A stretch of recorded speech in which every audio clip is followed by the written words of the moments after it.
દરેક નીતિની સામે કાયદાની રીતે ઊભો રહેતો SSK ન્યૂઝ ચેનલ। આજે મહાશિવરાત્રીના દિવસે સુરત શહેર અને જિલ્લાના મંદિરોમાં શિવ ભક્તો મોટી સંખ્યામાં ઉમટી પડ્યા હતા। પાલ અટલ આશ્રમ ખાતે પારદેશ્વર મંદિરે દર્શન કરીને લોકોએ ધન્યતાની અનુભૂતિ કરી હતી। સુરત શહેર સહિત જિલ્લા અને રાજ્યભરમાં આજે મહાશિવરાત્રીની ભવ્ય ઉજવણી કરાઈ હતી। આજે વહેલી સવારથી જ શહેર જિલ્લાના શિવ મંદિરોમાં ભક્તોની લાંબી લાઈન શરૂ થઈ ગઈ હતી, તો શિવાલયોમાં અલગ અલગ કાર્યક્રમોનું આયોજન પણ કરાયું હતું। સુરતના પાલ અટલ આશ્રમ ખાતે પણ પારદેશ્વર મંદિરે ભક્તો દર્શન માટે ઉમટી પડ્યા હતા।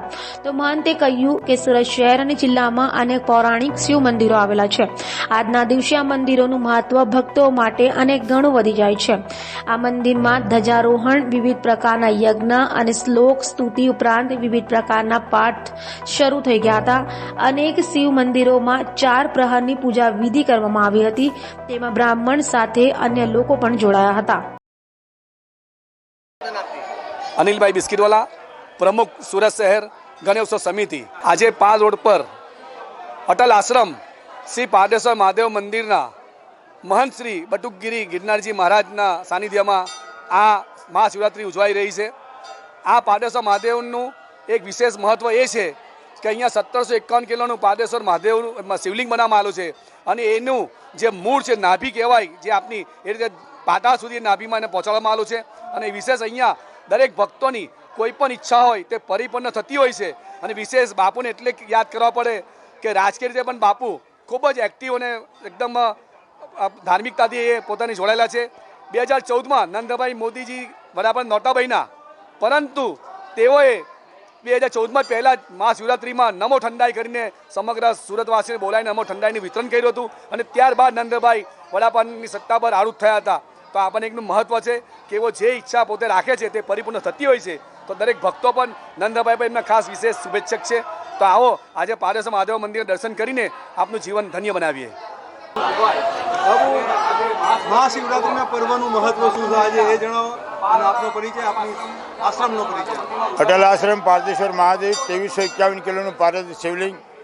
મિત્રો, આપણે એવું ઘણીવાર વિચાર કરતા હોઈએ કે શિવની લગ્નની તિથિ, પણ એવું નથી।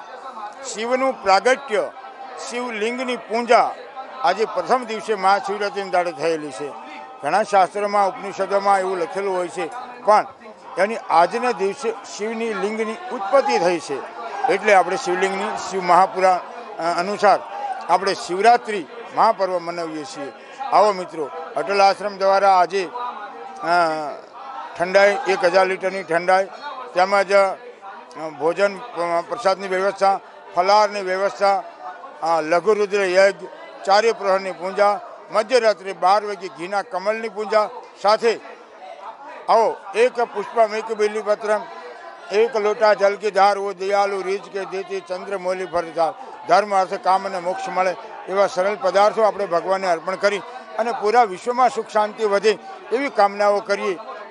આજે બાપુ અટલ આશ્રમ પર મહાદેવના ભક્તોની કેવી રીતની ભીડ છે, કેટલા વાગ્યાથી ઉમટી પડેલા છે ભક્તો? મળસ કે રાતના 12 વાગ્યાથી પૂજા શરૂ છે, 4 પ્રહરની કહીને એમ, પછી 12 થી 3, 3 થી 6, કમસે કમ સવારે 8-9 વાગ્યે 5 થી 10,000 માણસો દર્શન કરી ગયા છે।